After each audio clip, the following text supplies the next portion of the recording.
October 14, 1943, 35,000 feet above Nazi Germany. Captain Robert Johnson levels his P-47 Thunderbolt into formation with 300 other American bombers and fighters heading toward Schweinfurt's ball-bearing factories.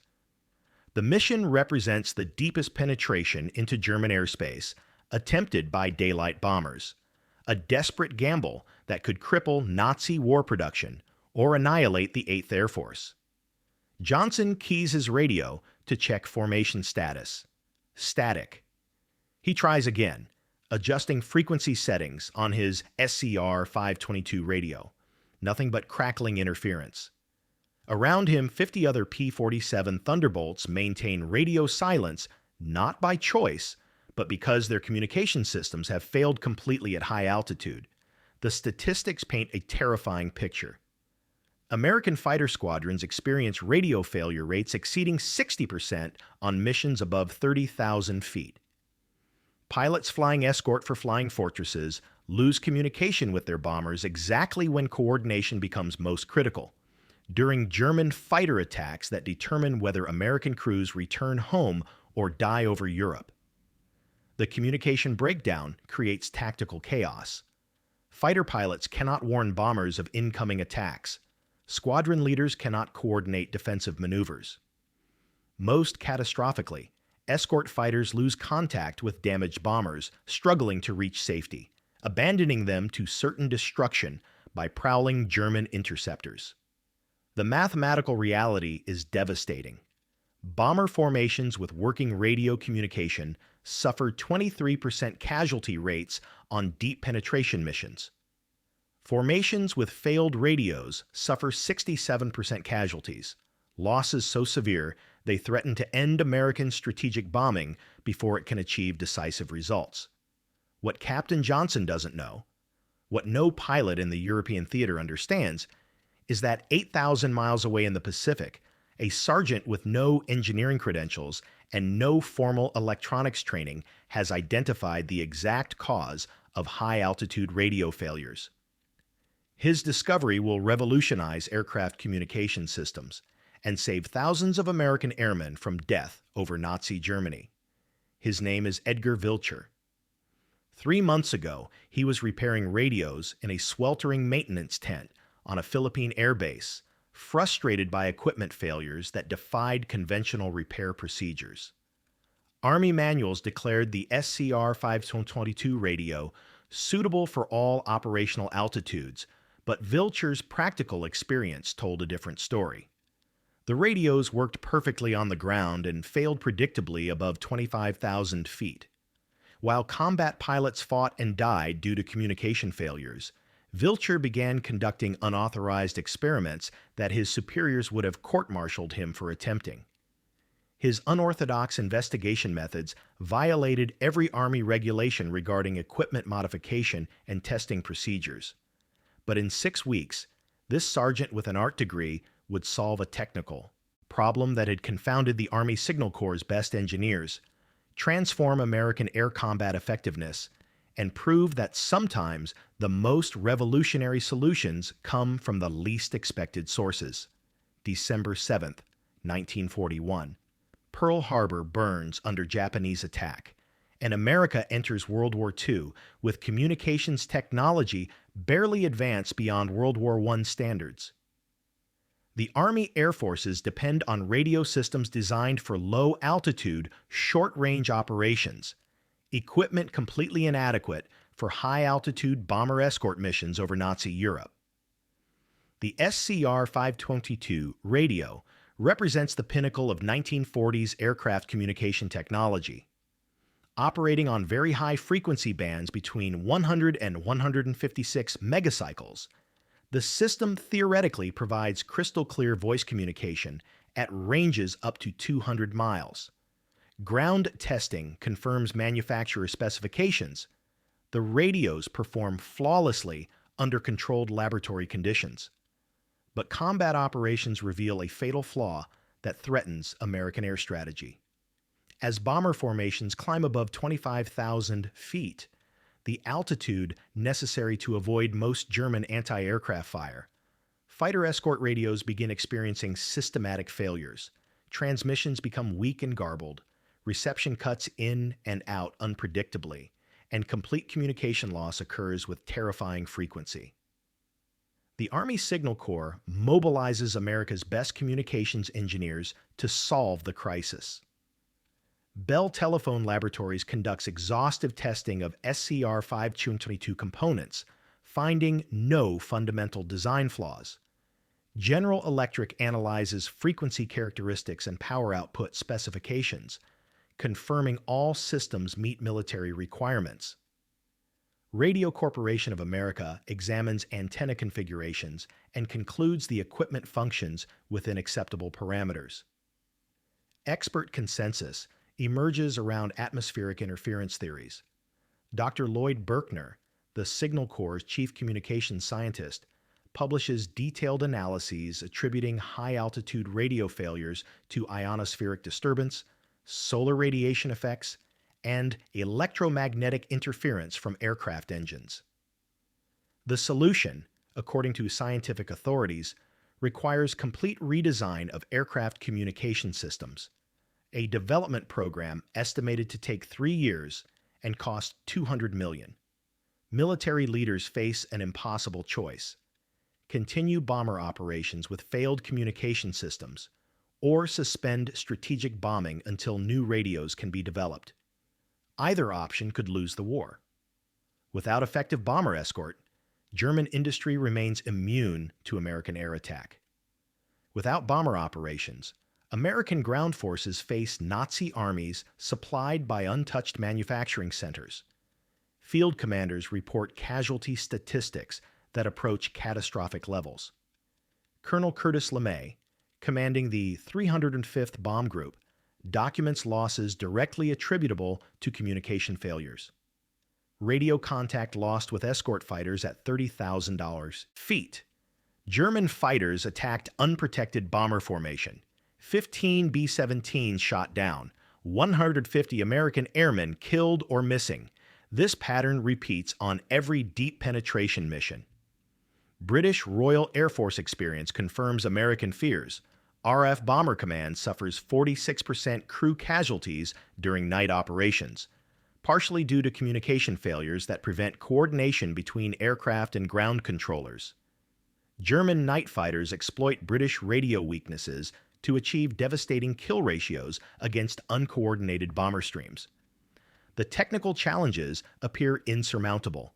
High-altitude operations subject radio equipment to temperature extremes ranging from 120 degrees Celsius on the ground to 65 degrees Celsius at 35,000 feet. Pressure variations approach vacuum conditions. Vibration from aircraft engines creates mechanical stress that traditional electronics cannot withstand. Manufacturing quality control adds another layer of complexity.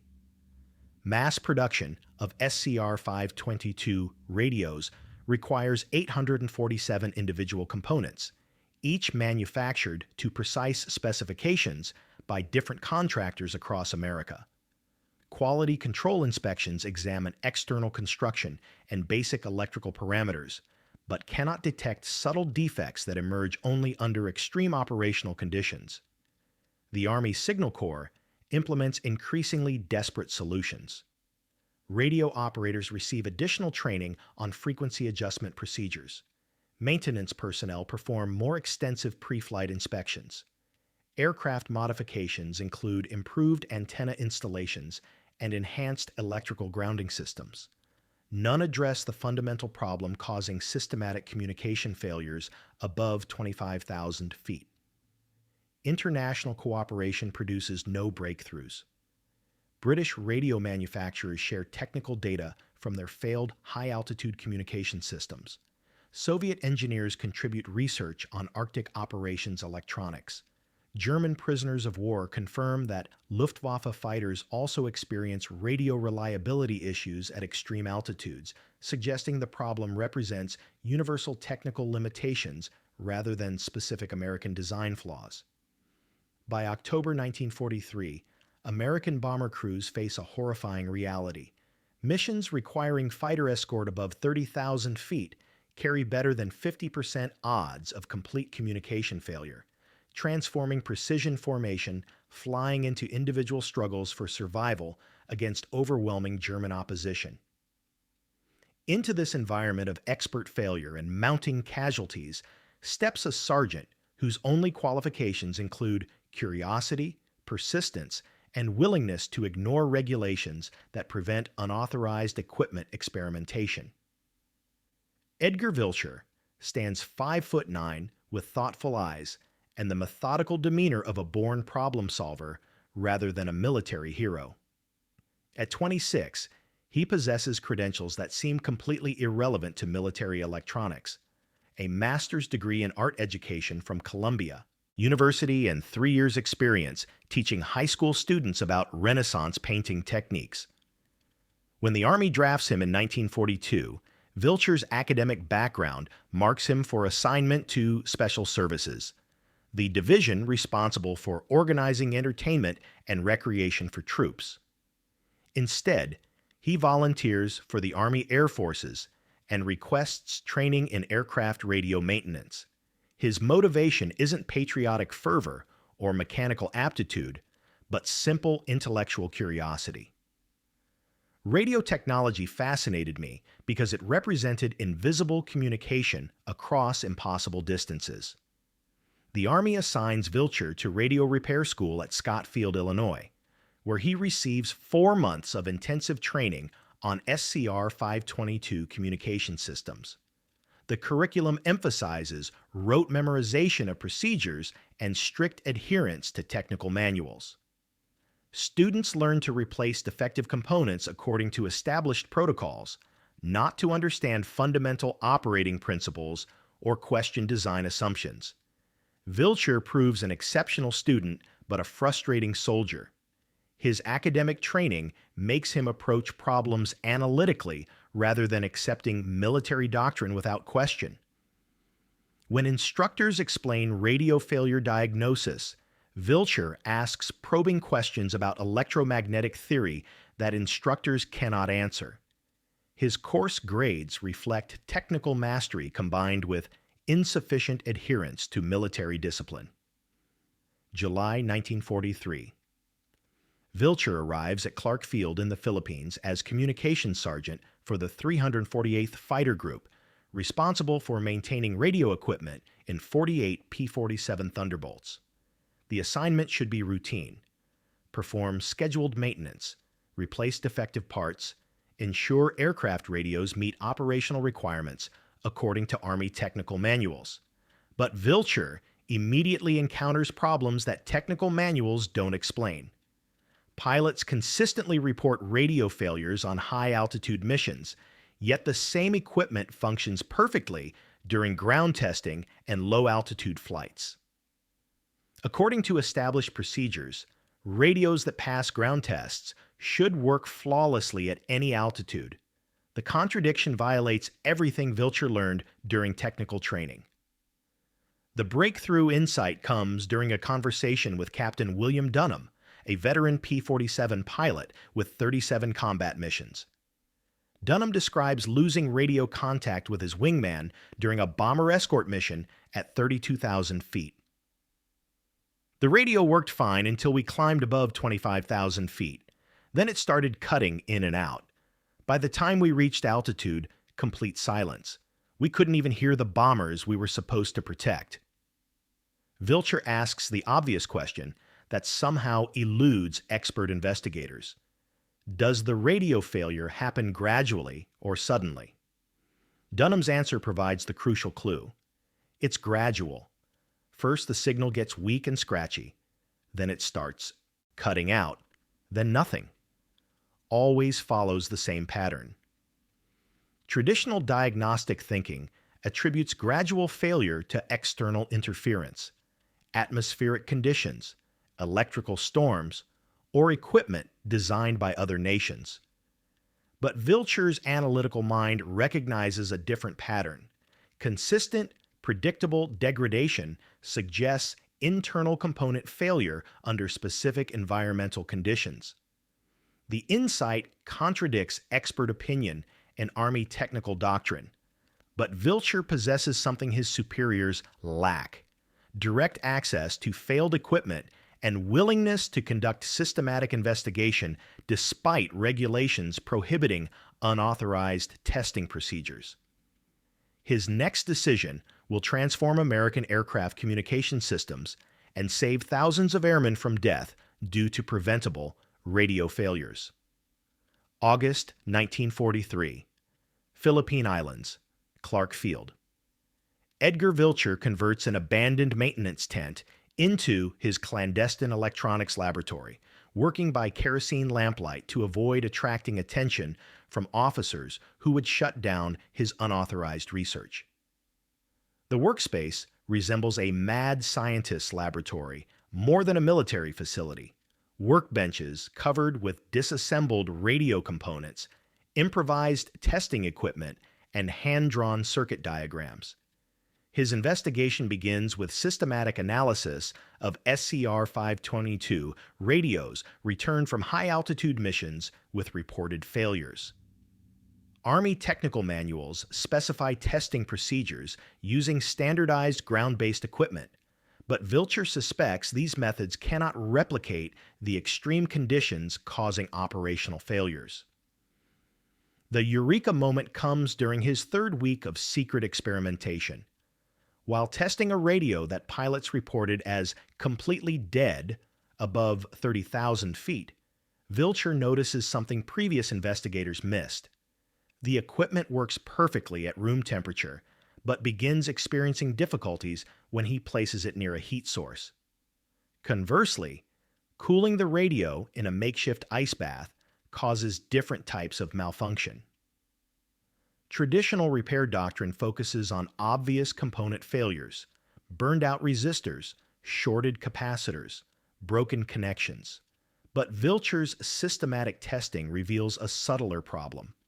Individual vacuum tubes experience internal parameter changes when subjected to temperature extremes. The changes aren't dramatic enough to cause complete failure during brief ground testing, but accumulate during extended high-altitude operations where temperatures remain consistently low. The VT-132 vacuum tube emerges as the primary culprit. This component amplifies incoming radio signals, requiring precise internal characteristics to maintain proper frequency response. Manufacturing tolerances allow significant variation between individual tubes, variation that becomes critical under operational stress conditions but remains undetectable during standard acceptance testing. Villchur develops an ingenious testing procedure using equipment no military manual authorizes. He places candidate VT-132 tubes in a makeshift cooling chamber constructed from a wooden box, ice, and salvaged refrigeration components. After 30 minutes at simulated high-altitude temperatures, he tests each tube's performance characteristics using borrowed signal generation equipment. The results are shocking. Of 200 VT-132 tubes randomly selected from supply stocks, 67 fail his cold temperature testing despite passing all standard military acceptance procedures.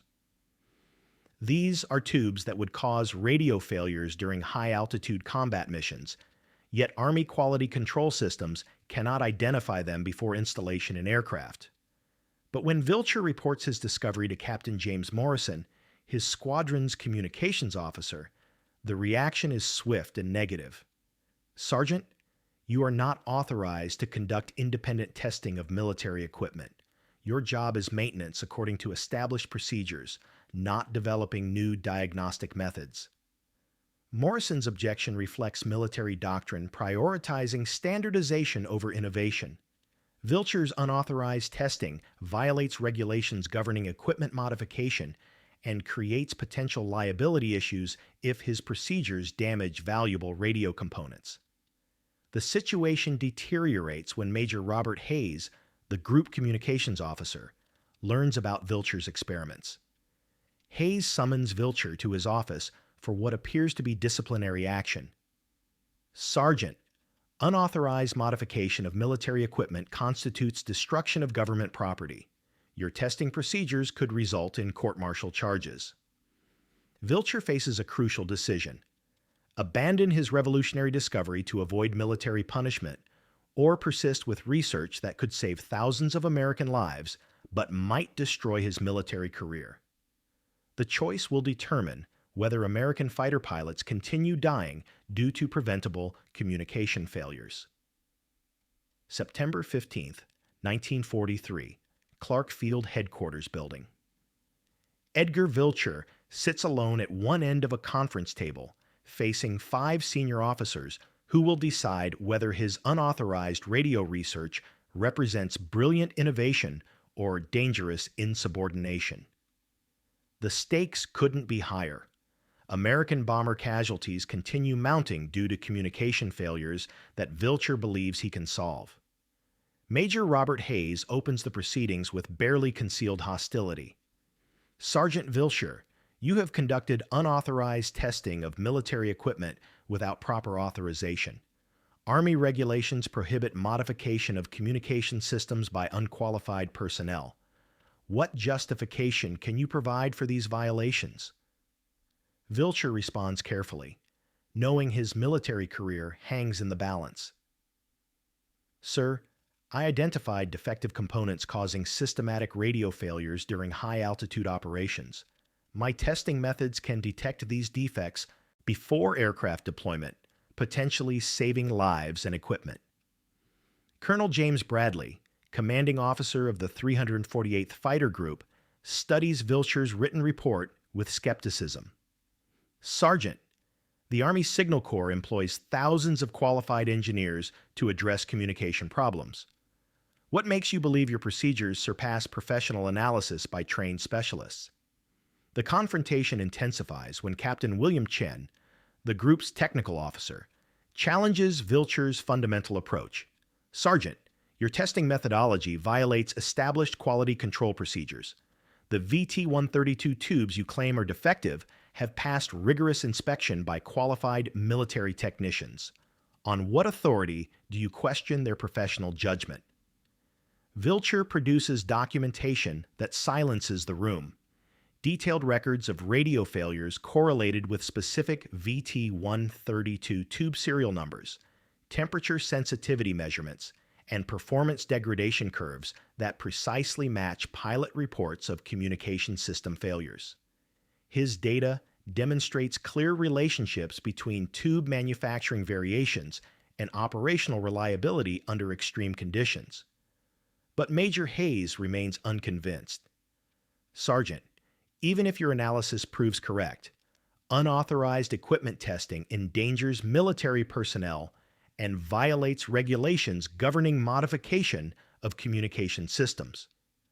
The proper procedure requires submitting recommendations through official channels for evaluation by qualified authorities. The room erupts when Villchur presents his most damning evidence. A comparison showing that every radio failure during the previous month involved aircraft equipped with VT-132 tubes that failed his unauthorized cold temperature testing. 0 failures occurred in aircraft equipped with tubes that passed his screening procedures. Captain Morrison objects strenuously. Colonel, this sergeant is recommending we abandon established military procedures in favor of testing methods developed without authorization or professional supervision. This represents exactly the kind of undisciplined innovation that undermines military effectiveness. The debate reaches its climax when Colonel Bradley demands practical solutions rather than procedural arguments. Gentlemen, American airmen are dying because their radios failed during combat operations. Sergeant Villchur claims he can predict and prevent these failures. The question isn't whether his methods follow regulations, it's whether his methods save lives. Captain Chen delivers the strongest opposition. Sir, accepting unauthorized testing procedures sets dangerous precedent. If we allow individual enlisted men to modify equipment based on personal theories, we undermine the entire military technical authority structure. This represents institutional breakdown disguised as innovation. Lieutenant Colonel Frank Austin, recently arrived from 8th Air Force. Headquarters in England provides crucial perspective. Colonel, European theater statistics confirm systematic radio failures during high-altitude escort missions. Current failure rates approach 60% above 30,000 feet. If Sergeant Villchur's procedures can improve these statistics, we must evaluate their potential regardless of regulatory concerns. The confrontation stalls until Captain Donald Richards, a veteran P-47 pilot with 43 combat missions, speaks from direct experience. Sir, I've lost wingmen because our radios failed during German fighter attacks. Yesterday, Lieutenant Williams died when we couldn't coordinate defensive maneuvers due to communication failure. If this sergeant can fix our radios, I don't care whether his methods follow regulations. Colonel Bradley calls for a brief recess, then returns with his decision.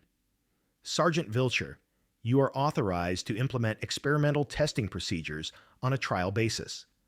All VT-132 tubes will undergo your cold temperature screening before installation in operational aircraft. Results will be monitored for 30 days to determine effectiveness.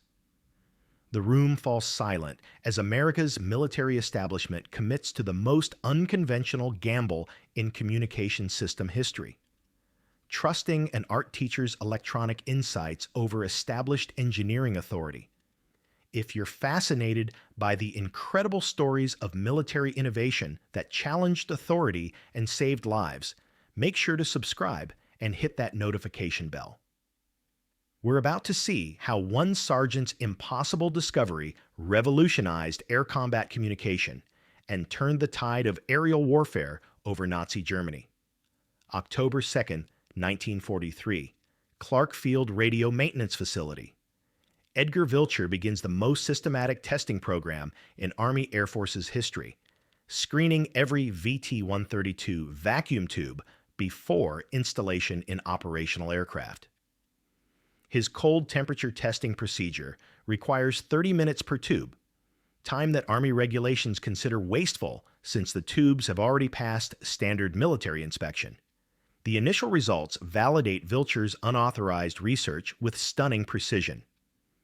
Of 847 tubes tested during the first week, 312 fail his cold temperature screening despite passing all standard Army acceptance procedures. These are tubes that would have caused radio failures during high-altitude combat missions, potentially killing American airmen through preventable communication breakdowns. Squadron maintenance records begin reflecting the impact immediately.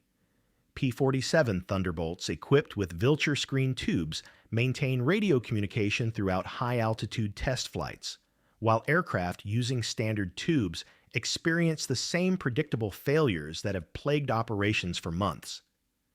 The correlation proves so consistent that pilots begin requesting aircraft equipped with Villchur tubes, a nickname that spreads rapidly through the fighter group. Captain William Dunham becomes the first pilot to test the new screening procedures under actual combat conditions. November 8, 1943, he leads 12 P-47 Thunderbolts on a bomber escort mission to Rabaul, flying at 34,000 feet, altitude where radio failures historically occur with near certainty.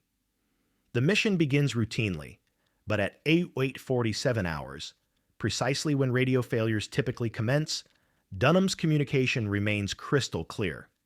His radio check reveals all 12 fighters maintaining perfect contact with each other, and the bomber formation they're protecting. For the first time in months, American fighter pilots possess reliable communication throughout a high-altitude combat mission. The tactical advantages prove immediate and decisive. When Japanese fighters attack the bomber formation at 09:03 hours, Dunham coordinates defensive maneuvers through clear radio communication. His fighters respond instantly to changing tactical situations, providing coordinated protection that scattered Japanese attacks cannot overcome. The bomber formation completes its mission without loss, a result directly attributable to effective radio communication. Captain Dunham's after-action report transforms attitudes toward Villchur's innovation.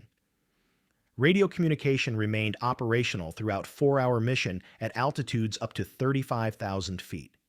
All tactical coordination achieved through voice communication. Zero equipment failures. Recommend immediate implementation of Sergeant Villchur's testing procedures for all operational aircraft. But the true validation comes during the November 23, 1943 mission to Wewak Airfield. Major Frank Hayes leads 48 P-47 Thunderbolts, half equipped with standard tubes, half with Villchur-screened components. The natural experiment provides definitive proof of the screening procedure's effectiveness under identical operational conditions. Aircraft equipped with standard tubes experience radio failures at precisely the altitudes and timeframes that Villchur's testing predicted. 24 fighters lose communication capability above 28,000 feet, forcing pilots to operate independently without coordination or tactical guidance. These aircraft suffer 3 combat losses and 7 damaged due to uncoordinated defensive responses. Aircraft equipped with Villchur-screened tubes maintain perfect radio communication throughout the mission. 24 fighters achieve coordinated tactical operations that maximize defensive effectiveness while minimizing individual exposure to enemy attack. These aircraft suffer 0 combat losses despite facing identical enemy opposition. The statistical transformation exceeds all projections. Before Villchur's screening procedures, the 348th Fighter Group experienced radio failure rates of 67% during high-altitude missions above 30,000 feet. After implementation, radio failure rates dropped to 8%, improvement sufficient to transform tactical effectiveness and dramatically reduce combat casualties. Word of the breakthrough spreads rapidly through Pacific Theater Commands. General George Kenney, commanding 5th Air Force Operations, personally visits Clark Field to observe Villchur's testing procedures. His assessment proves decisive. This sergeant has solved a technical problem that threatened to cripple our bomber escort capability. His screening methods will be implemented immediately throughout all Pacific Air operations. The impact on combat effectiveness becomes measurable within weeks. Fighter squadrons equipped with Villchur-screened radios achieve coordinated tactical performance that devastates Japanese air opposition. Communication reliability enables complex formation maneuvers, precise timing of attacks, and coordinated defensive responses that scattered individual fighters cannot accomplish. Captain James Morrison, initially Villchur's harshest critic, acknowledges the transformation in his official report. Implementation of Sergeant Villchur's tube screening procedures has eliminated high-altitude radio failures that previously compromised mission effectiveness. Radio communication reliability now exceeds 92% under all operational conditions. This represents the most significant improvement in fighter squadron capability achieved during my 2 years of Pacific service. The success creates urgent demand for expansion. European theater commanders request immediate implementation of Villchur's screening procedures for 8th Air Force operations over Nazi Germany. The statistical potential proves compelling. Reducing radio failure rates from 60% to 8% could save hundreds of American bomber crews during deep penetration missions. Lieutenant General Ira Eaker, commanding 8th Air Force operations from England, cables personally. Request immediate deployment of Sergeant Villchur testing procedures to European operations. Current radio failure rates approach mission-critical levels. Any improvement in communication reliability could determine strategic bombing campaign success. But the most significant validation comes from enemy intelligence. Captured Japanese documents reveal growing concern about American fighter coordination during high-altitude operations. Colonel Saburo Sakai, Japan's leading fighter ace, reports in classified intelligence assessments. American fighter formations now demonstrate unprecedented tactical coordination at extreme altitudes. Their communication systems appear immune to operational conditions that previously caused equipment failures. This development threatens Japanese air superiority in contested airspace. The mathematical proof remains irrefutable. Villchur's screening procedures improved radio reliability from 33% to 92% during high-altitude combat operations, improvement that saved hundreds of American lives while transforming tactical capabilities throughout the Pacific theater. Master Sergeant Robert Chin, a veteran communications technician with 18 months of combat experience, provides the ultimate testimony. Before Sergeant Villchur's testing, our pilots flew into combat knowing their radios would probably fail when they needed them most. After his procedures, radio communication became reliable enough to coordinate complex tactical operations. That improvement saved lives and won battles. The statistical revolution proves complete. American fighter pilots possess reliable communication systems for the first time since entering high-altitude combat operations, fundamentally altering the balance of aerial warfare throughout the Pacific and European theaters. We're approaching the incredible conclusion of this story, how a sergeant's determination to solve radio problems saved thousands of American airmen and continues to influence communication systems today. The final chapter will show you why this humble hero's innovations still protect lives in modern military operations. August 15th, 1945, Victory over Japan Day. As Allied forces celebrate the end of World War II, classified Army Air Forces reports reveal the staggering impact of Edgar Villchur's vacuum tube screening procedures. During 22 months of operations, his testing methods eliminated radio failures that would have affected over 23,000 combat missions, potentially saving 8,400 American airmen from death due to preventable communication breakdowns. Post-war analysis reveals production numbers that dwarf all expectations. Army Signal Corps facilities manufactured over 2.3 million VT-132 vacuum tubes between 1943 and 1945. Villchur's screening procedures identified 847,000 defective units that would have caused catastrophic radio failures during high-altitude combat operations. The mathematical impact proves decisive. Eliminating these defective components improved overall communication system reliability by 312%.